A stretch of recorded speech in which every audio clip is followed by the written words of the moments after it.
Sat here with the guys from Ng26, ahead of their support slot with Girlschool. First of all, could you just introduce yourself, please, guys? Yeah, I'm Chris, vocals. Rob on the bass. Rich on guitar. John on drums. As I understand it, you're two sets of brothers. We are, yeah, unfortunately. Unfortunately. So were you all mates as kids? No, we hated each other. Was that inter-brother hatred or just family hatred? Yeah, no, we all grew up together, went to the same school and everything, and yes. Me and John were born in the same hospital. Actually, we were same ward. Same ward? Yeah, side by side. Not at the same time, surely. A few days apart. Yeah, one far off. We're all April. 4 days between our birthdays. Yeah, all born in April. Does the brotherhood thing ever get in the way during the band? Constantly. Yeah, especially with him. Telling me to turn down. It also helps because as soon as you fall out, it's forgiven. Yeah. One of those instant fallout, instant reconciliations. Yeah. Well, instant fallout. For people that are unaware of Ng26, could you give us an idea of how you guys sound? Well, I'm not the best person. I mean, we've got loads of influences, but I hate it when bands say we don't sound like anyone else. But probably the closest thing I can think we sound like is things like Alter Bridge and Stone Sour, but we have a few almost, I don't want to say prog, but prog elements there. We've got the musicianship. Yes, it's quite a metally sort of sound, but without being classed as metal. It's very clean vocal and the stiletto riffs. So off the back of that then, who would you say has most influenced you so far?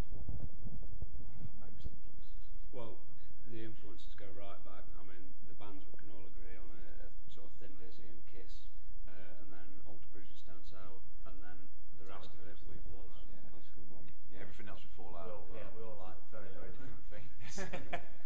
Very different things. Never put the iPods on shuffle. Either each one. It's just listen to our own stuff. That's it. Leave it to me. Ng26, you must get asked a lot where the name come from. Yeah. I did actually look it up. So the first part, NG, this postcode, and then 26, the junction off the M1. That's right, yeah. Any particular inspiration for that? Where did it come from? Why did you do that? We recorded clips originally, but we found that there were quite a few bands going around with that sort of name, so we basically we wanted to get a name what stood out on a list of bands. You know, you go to a festival and there'll be a list of bands, and we wanted a name that was instantly recognisable. It was short. It sort of described where we were from, and that was it. I mean, I think one of the first ideas was Junction 26. I think that came up, and then from that spurred Ng26. The other thing is help and a hindrance, but you can't sort of pin down what genre it might be. Yeah. You don't know what we're going to sound like from the name. We came up with some corking names. I don't know when we come up with a list. Did you come up with the Bruce Forsyth tribute? Memorial tribute back. So Are we going to be there ready for when he croaks? We're going to be like, we're gonna cash in on that. The problem is with band names, though, there's like Rob says, if you call yourself something like Skull Crusher or something like that, people instantly pigeonhole you with, oh, they're a thrash metal band. We wanted something that was, I was going to say mystical then, but not mystical, but sort of mysterious. It makes people think, well, I wonder what that is. And also, the logo looks good on merchandise. So. the all-important merchandise. Yeah. Buy a t-shirt.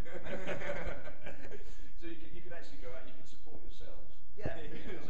Ng26 supported by the Bruce Forsyth tribute band. that's great. I'd pay money to see that. Okay, your most recent album, 2010's Open Your Mind. Can you tell us a bit about that? Yeah, it's great. Go and buy it. Yeah, definitely. Yeah, download it now. Legally, yeah, we need the money. Yeah. Not for sharing. So. No. Well, everything came together relatively quickly. All those songs that are on it was a couple of years of writing songs together, but the ones that made it, the ones that instantaneously just came together, like One More Road From Home, the first single, it must have taken us about 15 minutes to write it. Just instant, and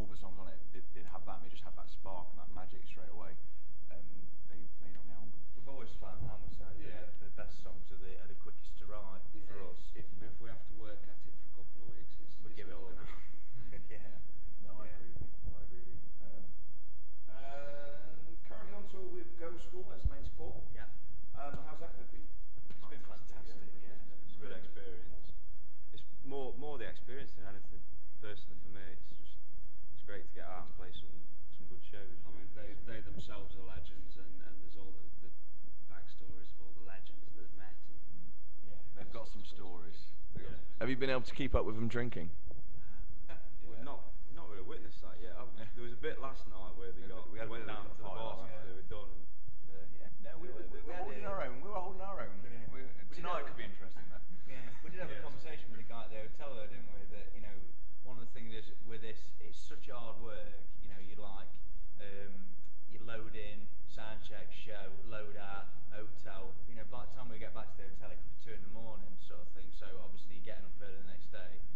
So it's not as glamorous as what everybody thinks, really. But we managed to put a few away, don't we? You've had quite a lot of coverage on Kerrang with your music videos. How did it feel the first time you saw your own stuff on TV? Absolutely incredible. Absolutely incredible. I remember when Kerrang, came on. I was about 13 or 14 when it first came on, and like all my favourite bands were on it, and all the bands I already knew. I was like, oh my god, what would it be like? And then when we saw it for the first time with the Kerrang logo in the top corner, it was like, this is a bit surreal. It was very cool. I remember I was jumping around the room like a teenager. I was like, yeah, it's on Kerrang. Look, record it quick, Sky. Everyone says it's like, oh yeah, you're going to be on Kerrang. You're like, yeah. Being in a band, you learn to have a certain amount of cynicism. Go, yeah, I'll believe it when I see it. Then when it actually happened, it was like, wow. It's very cool. It's very cool. Okay, so after being on the tour, any dirt you want to or can dish so far yet? None. We can't dish. It's can't, isn't it? Okay then, final question. What is next for Ng26? Wow. Fingers crossed, a lot more touring. I want to try and get over to Europe. That's the next goal. Key, definitely. I mean, that's something we've learned from Girlschool. This country's all right. Try Europe. It's a whole new level, whole new experience. And we've been writing stuff for the 3rd album, and everything's pretty much ready to go for the 3rd album. We've just got to get it recorded now. Going on that then, when can we expect it? Comes down to money at the end of the day. There's getting the funding for it, but hopefully constant touring will pay for the CD. Well, fantastic. Thank you very much for talking to us. I hope you have a great gig this evening, and thank you very much. Thank you very much. Thank you. Cheers, guys.